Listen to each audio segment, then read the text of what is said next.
প্রতীক্ষার অবসান। শুক্রবার রাত 2:30 নাগাদ শহরে পা রাখলেন লিওনেল মেসি। প্রায় 14 বছর পর কলকাতায় এলেন ফুটবলের ঈশ্বর। মেসির ভারত সফরের সঙ্গী সতীর্থ লুইস সুয়ারেজ এবং সতীর্থ আর্জেন্টাইন তারকা রদ্রিগো ডি পল।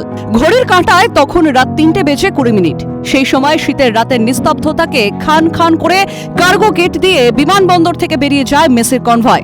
সেই সময় চিৎকারে ফেটে পড়ে কলকাতাবাসী। প্রত্যেকের মুখে মেসির জয়গান, হাতে পোস্টার। কলকাতা থেকে বেরিয়ে মেসির কনভয় পৌঁছে যায় সোজা হোটেলে। মেসিকে নিজের শহরে দেখে কার্যতই উৎসবে মেতে ওঠে ফুটবল প্রেমীরা। হোটেলে মেসিকে স্বাগত জানানোর জন্য উপস্থিত ছিল অগণিত ভক্ত। হোটেলেই ছিল উদ্যোক্তাদের আয়োজিত মিট অ্যান্ড গ্রিট সেশন।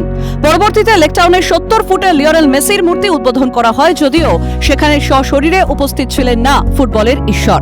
যে হোটেলে ছিলেন সেখান থেকেই তিনি ভার্চুয়ালি উদ্বোধন করেন। মেসির পাশে ছিলেন মন্ত্রী সুজিত বসু। কলকাতায় পা রেখেই উচ্ছ্বাস প্রকাশ করেন Lionel Messi.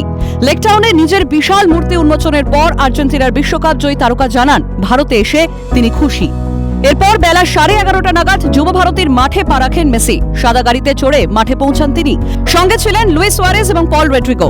Mohun Bagan all stars and diamond Harbour all stars ফুটবলারদের সঙ্গে করমর্দন করেন ফুটবলের ঈশ্বর। এরপর মাঠের চতুর্দিকে ঘুরে ফুটবল সমর্থকদের উদ্দেশ্যে হাত নাড়েন মেসি। প্রচুর সমর্থকদের থেকে ভালোবাসা কুড়ান।